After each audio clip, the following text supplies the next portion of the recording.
estamos aqui hoje para conversar a respeito de alguns princípios que são colocados, às vezes na internet, às vezes por certas pessoas que falam de espiritualidade, de assuntos espiritualistas, e procuram assim diminuir a importância e a figura de Jesus Cristo para a humanidade.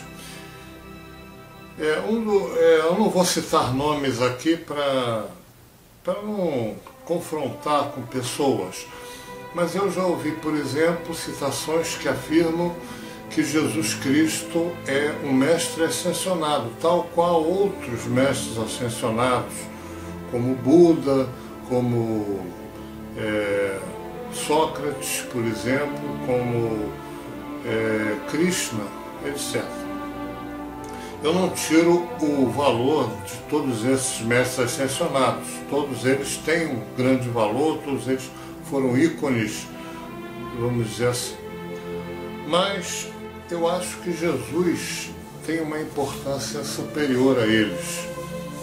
Eu vejo isso. Por quê?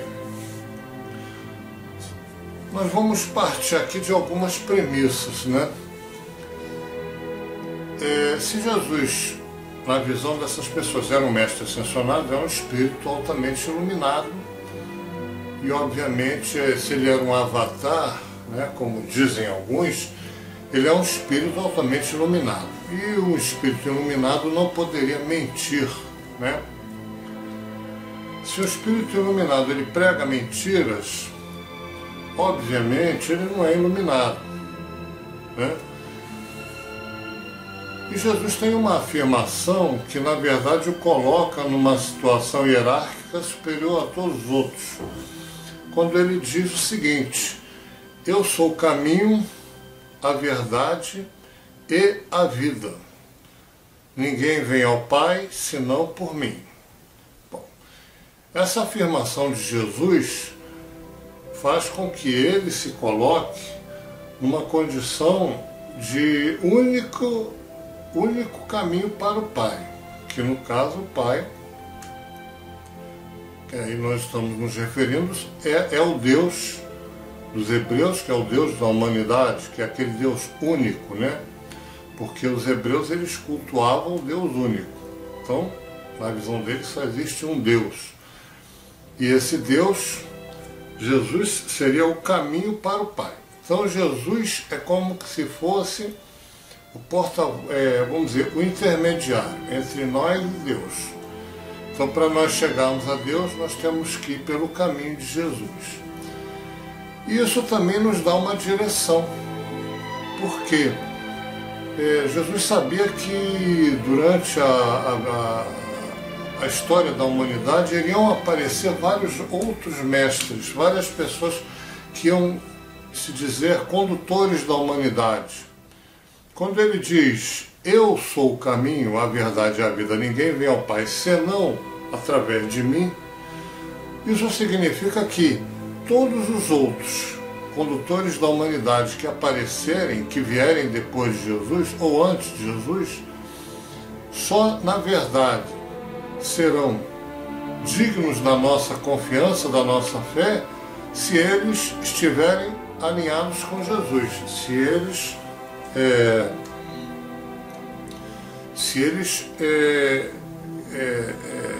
colocarem Jesus no devido lugar, na devida importância, ou seja, se eles seguirem a Jesus.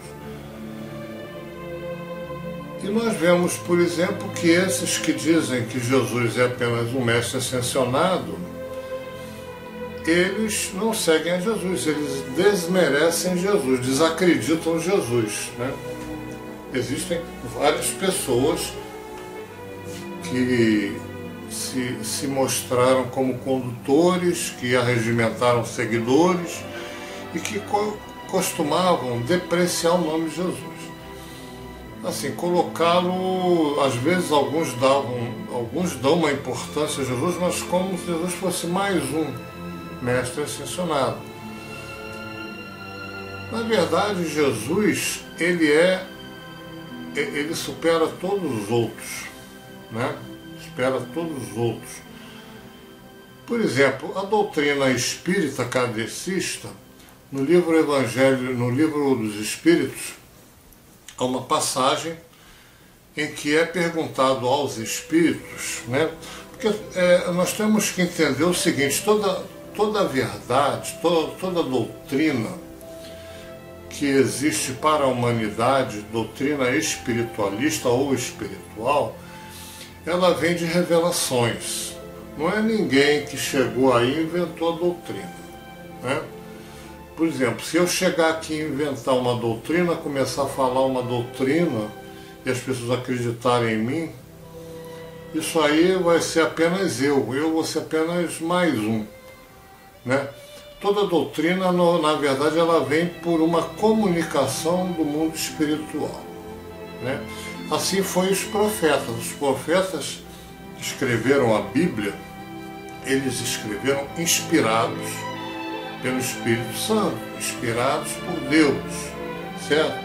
Então foram os espíritos, os anjos, os espíritos. Por exemplo, João, quando estava lá na ilha de Patmos e que escreveu o livro do Apocalipse, ele recebeu a comunicação de um anjo que veio, né, a inspiração, e não só a inspiração, a comunicação de um anjo que veio da parte de Jesus. Então o anjo diz: eu venho da parte de Jesus, e para te revelar essas coisas. E ele revela as coisas para João, certo?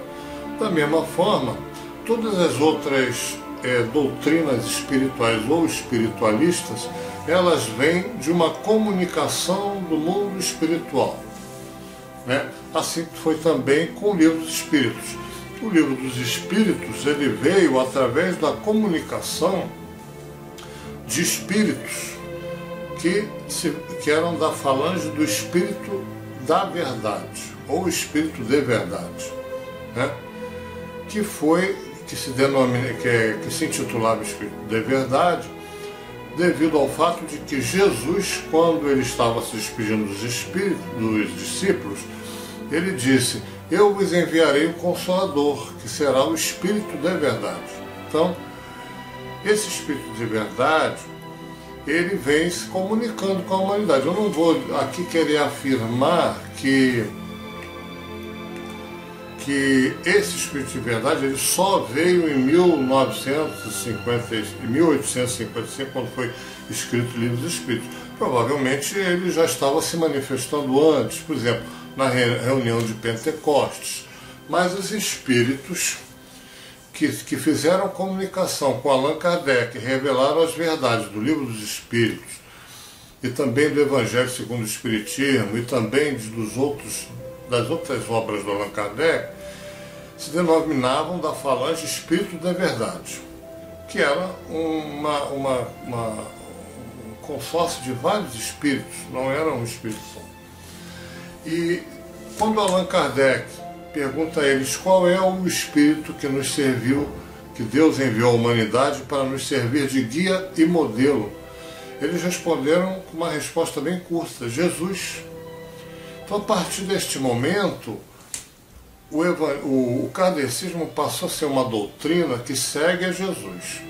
Então, se ele segue a Jesus, se Jesus é o modelo, é o guia e é aonde eles se miram para seguir, então eles estão no caminho certo, porque Jesus é o caminho, a verdade e a vida. Então, se eles estão no caminho de Jesus, eles estão no caminho certo, certo? Assim como todas as outras religiões evangélicas que seguem a Jesus, né, que estudam Jesus e buscam seguir a Jesus, cada um com uma interpretação diferente, mas todas estão no caminho certo porque elas seguem a Jesus, certo?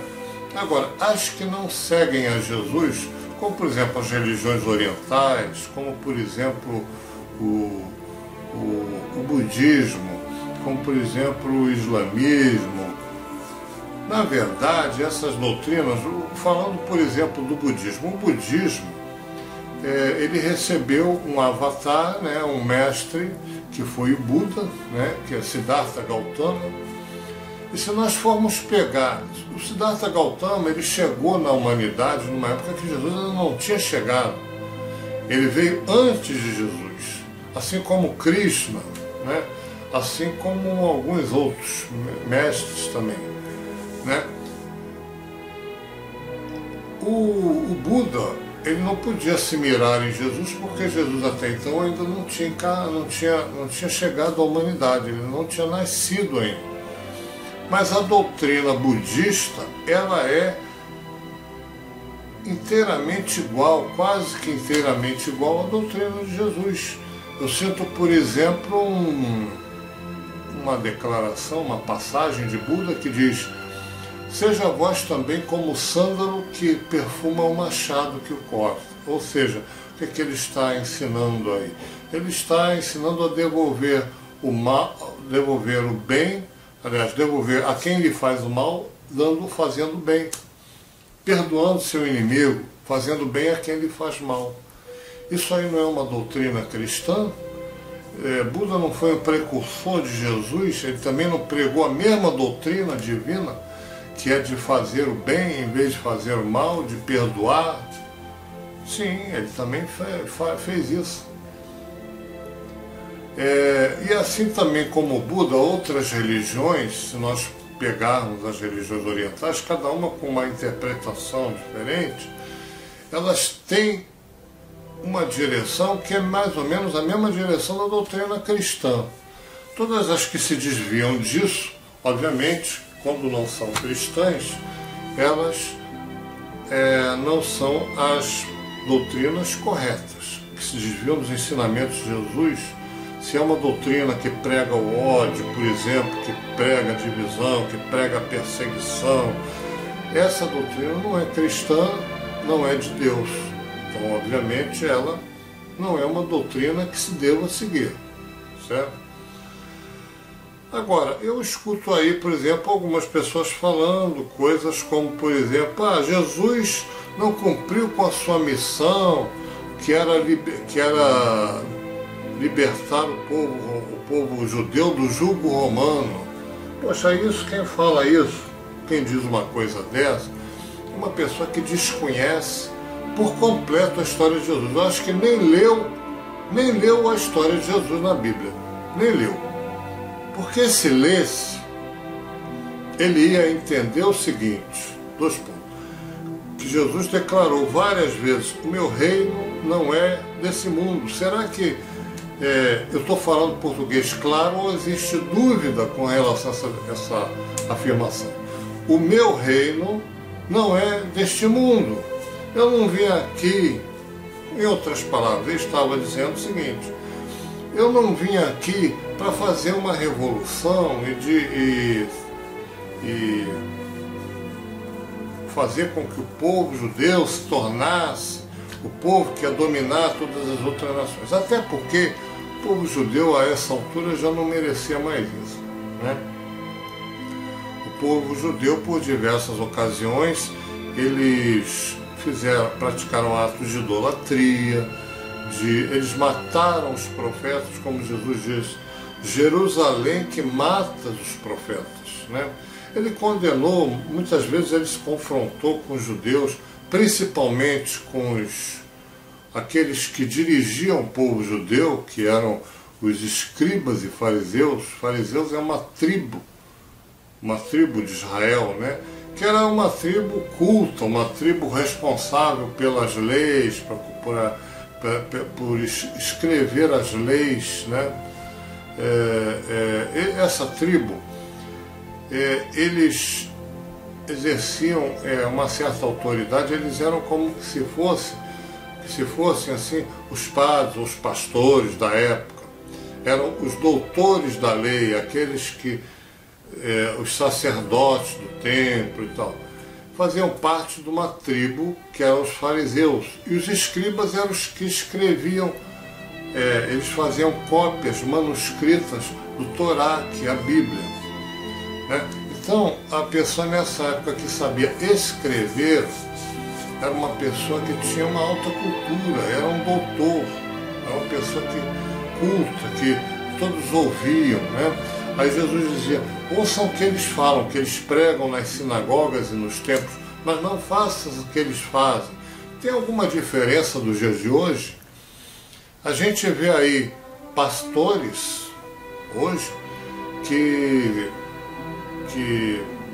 guiam vários fiéis, no entanto eles têm fazendas, têm gados, têm carros de luxo, têm uma vida muito confortável, tem um aí que fez um templo enorme, luxuoso.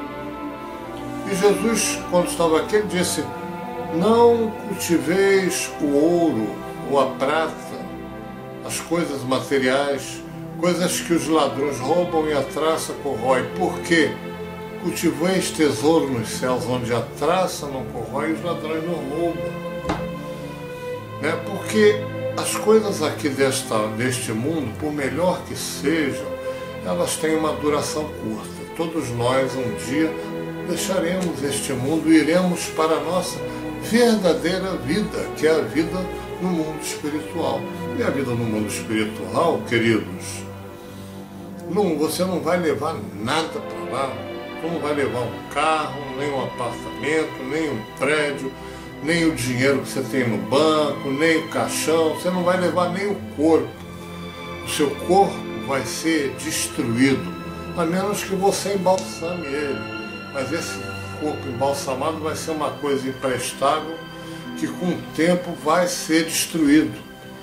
Haja visto que nem os faraós conseguiram conservar o seu corpo. Seu corpo hoje é uma múmia, que as pessoas olham lá e veem como uma coisa curiosa, mas que não serve para nada. Para eles, esse corpo não serve para nada. O corpo que nós vamos ter no mundo espiritual é o corpo espiritual, é um corpo muito melhor do que esse, que é um corpo perecível. O nosso corpo perece, é perecível, é igual banana. Você pega uma banana, ela pode estar muito bonita, mas ela não vai durar um ano. Eu duvido que ela dure um ano. Não dura de jeito nenhum. Não vai conseguir durar um ano. Nem na geladeira, nem no freezer. De jeito nenhum ela dura. Entendeu? Então, meus amigos, Jesus não veio aqui para libertar o povo judeu do jugo romano. Né? Tinha que estar em Roma, porque Roma é que era o centro do mundo. Isso aí me choca, a pessoa ter uma ignorância tão grande. Isso é ignorância. Ignorância da verdadeira missão de Jesus, do que ele veio fazer aqui. Basta você ler a Bíblia e ver as próprias declarações de Jesus. Ele disse, ele previu o que ia acontecer com ele. Ele disse que ele ia ser moído, que ele ia ser torturado, que ele ia morrer. Ele falou. E ele morreu porque ele quis. Isso era a missão dele. Era a missão dele. Ele veio com essa missão. Tanto que ele previu bem antes. Ele não veio aqui para fazer uma revolução conforme o Judas pensou que viesse. Ele tinha poder se ele quisesse. Mas ele não veio para fazer revolução. Porque ele tinha um reino muito melhor que esse. Esse reino aqui não vale a pena. Não valia a pena. Não valeria a pena. Entendeu? O reino de Deus, o reino de Jesus, é um reino muito melhor do que esse. Um reino de felicidade, onde não tem doença, onde não tem sofrimento, onde só tem felicidade. E uma felicidade extraordinária, exuberante, que nós não temos a menor ideia. Nós não temos ideia do que seja. A melhor das felicidades que se pode ter aqui na Terra é uma amostra grátis muito pálida das felicidades, das alegrias que existem no mundo espiritual, que é o nosso verdadeiro lar. Lá onde ele disse, aonde eu estiver, estejais vós também. Eu irei e vos prepararei lugar, para que aonde eu estiver, estejais vós também. Não é aqui neste planeta que nós vamos atingir a felicidade. Nós temos que ter essa noção. Existe uma coisa muito, muito, muito melhor além daqui. Certo? Então me choca às vezes ver a ignorância de certas pessoas. Jesus era um mestre sancionado, que falhou na sua missão, Rapaz, o que essas pessoas entendem de Jesus? Não entendem nada. Jesus foi previsto pelos profetas 800 anos antes. Foi previsto o lugar onde ele nasceria e vários outros detalhes sobre Jesus. E 800 anos antes tudo se cumpriu exatamente. Como que a pessoa pode dizer que Jesus tinha que nascer em Roma para impor o rei? Que isso? Mas que ignorância da missão de Jesus. Tenha santa paciência. Bom,